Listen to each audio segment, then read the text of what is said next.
Hello.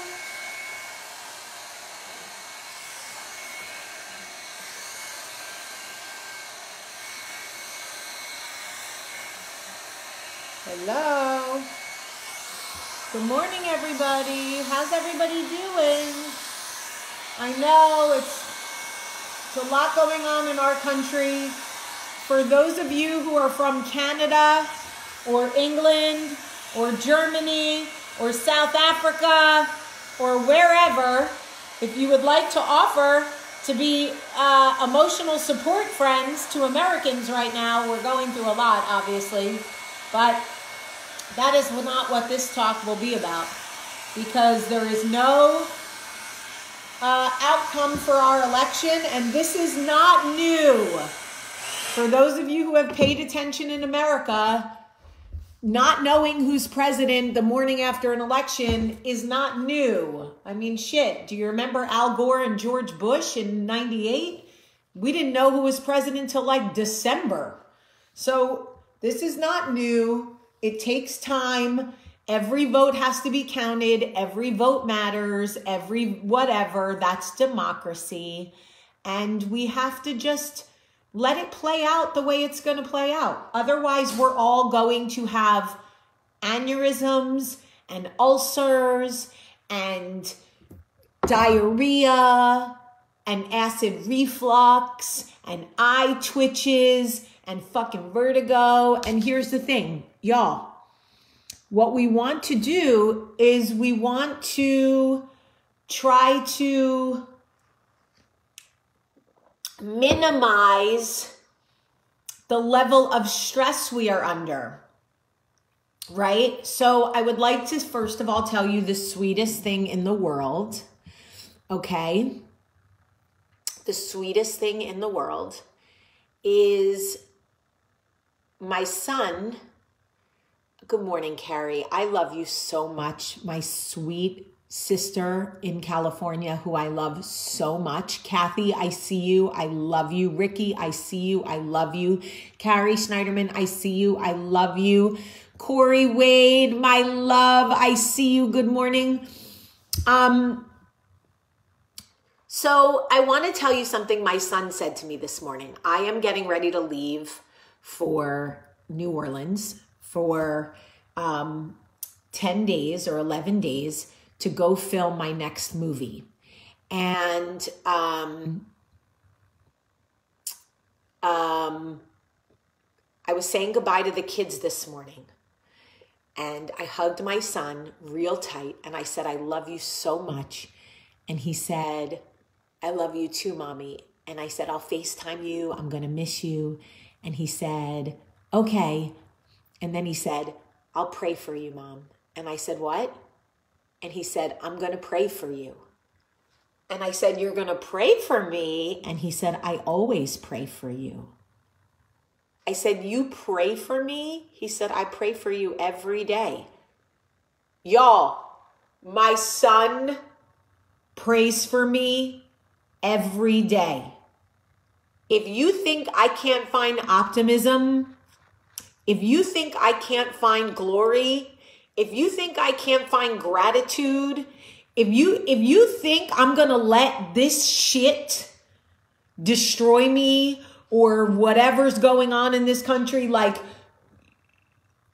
I am going to stop focusing on that.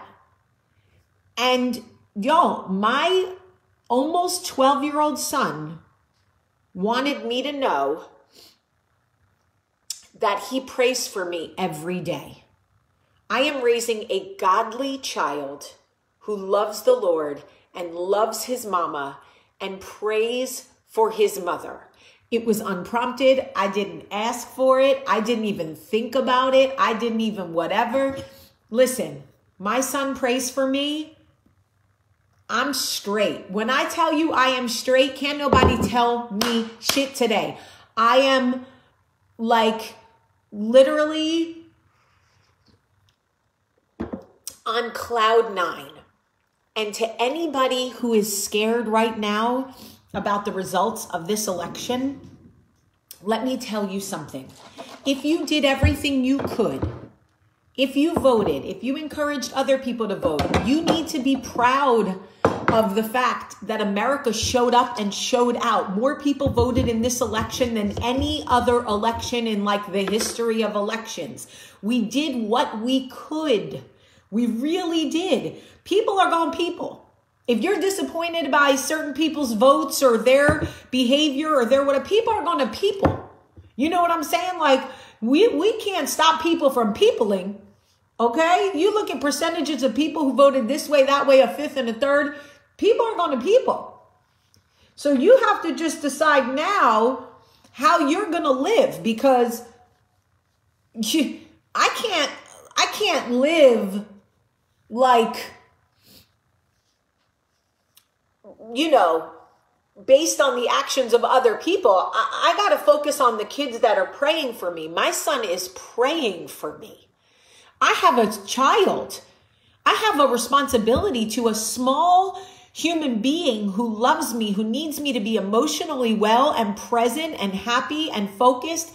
And this is a child walking around praying for me. I can't dig a ditch and bury myself because I feel some type of way about the fact that things didn't go my way. They went my way. They might go my way. They still haven't gone my way. Maybe they'll go somebody else's way. They're going this way, that way, fifth and the third. Listen to me. My son gave me everything I needed this morning. I did not ask him for that. He just gave it to me. And I want to talk to you about optimism because I want to tell y'all the truth. There has been some dread. And when I tell you dread, I'm talking about dread. I'm talking about fear and dread and discourse and mistrust and misinformation and then you fall into the trap of despair, right? You fall into the trap of despair and you go, when will the sun ever shine again? Honestly, when will the sun ever shine again? And here's what I realized in listening to my children. They need us to cut the shit. They really do. I had the TV on last night. I had given the kids all their assignments, the things that I wanted them to do, focusing on civics and different states. The kids learned last night, along with their mother, that Nebraska has a second electoral little thing. Because I know y'all didn't know that Nebraska had electoral votes and then a little thing that could vote another way. See, we didn't know that. We learned that last night. Civics. So we had the whole thing. And then Olivia said to me, can I be excused? Because, hi, Robin, I love you. Olivia said, can I be excused now? Because this is not good for my emotions. Yes, you may. You may be all the way excused because this isn't good for your emotions. We need optimism. We need hope. These kids are like, yo, we're in the middle of a pandemic. Everybody's fighting. Everybody's miserable. Now moms and dads are crying over the TV and they're fighting. Yo, no. We need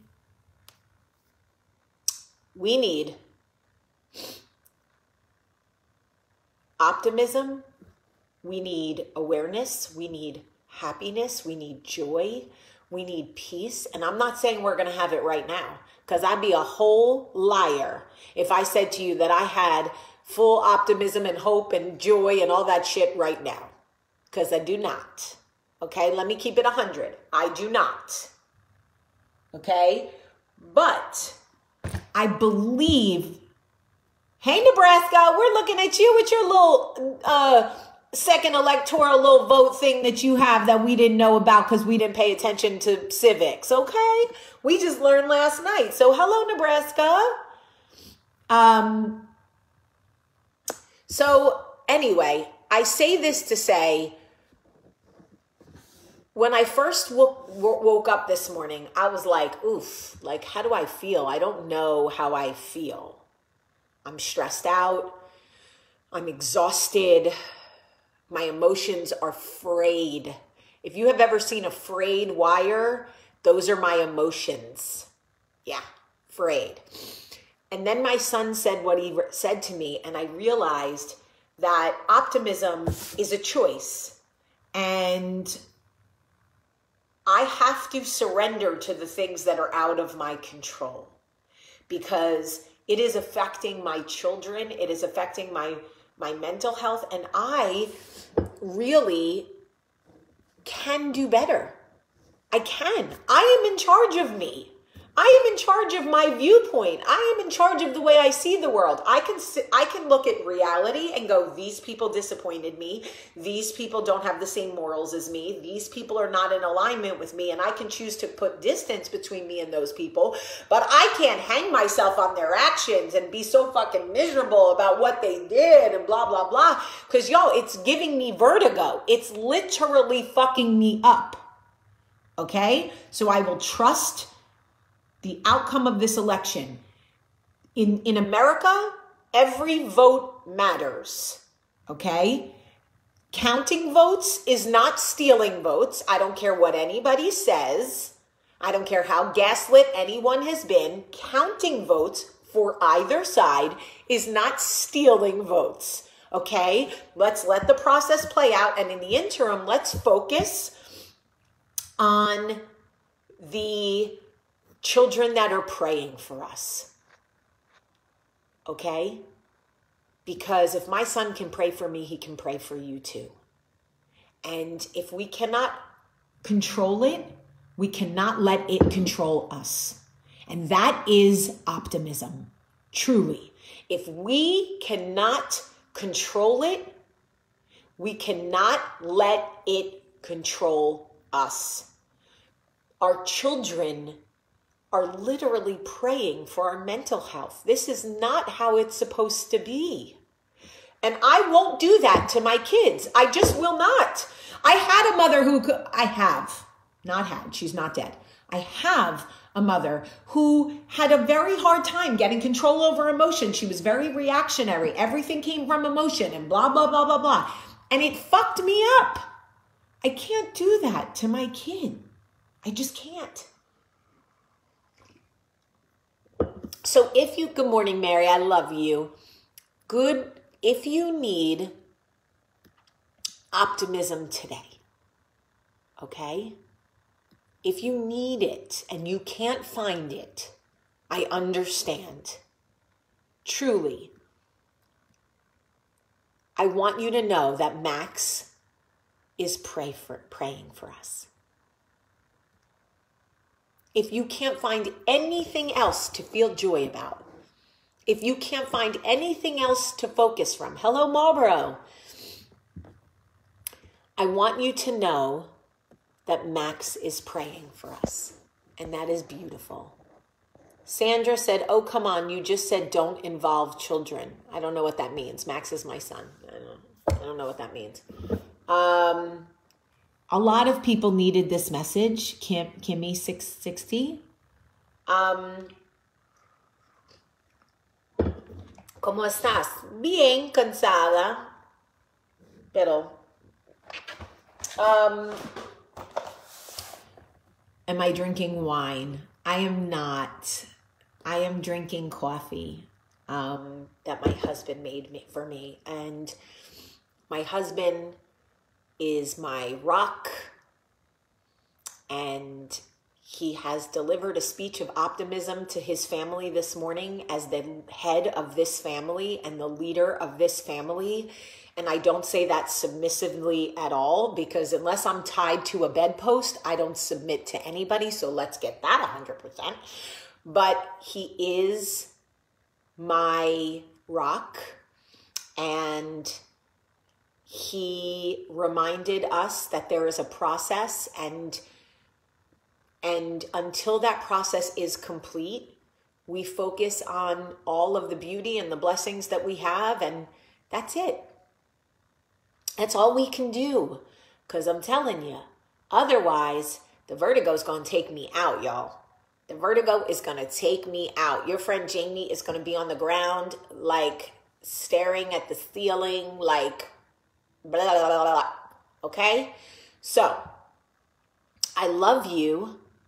And if you can't find anything to be happy about today or grateful for or optimistic about, I want you to know that the children are praying for us. They see that we're in pain. They see that we are confused and struggling. And they know that this is not easy for us. And they are praying for us. And that is beautiful. That is magical. That is how God works. And we are so lucky to have kids that love us so much that they are shifting their focus into praying for us. Oh, here she goes again, getting emotional. But it is real. Truly, Elizabeth Schwartz, welcome back.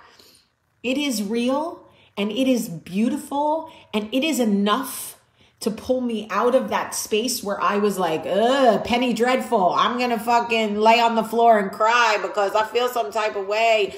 No, my son is praying for me and he's praying for you too.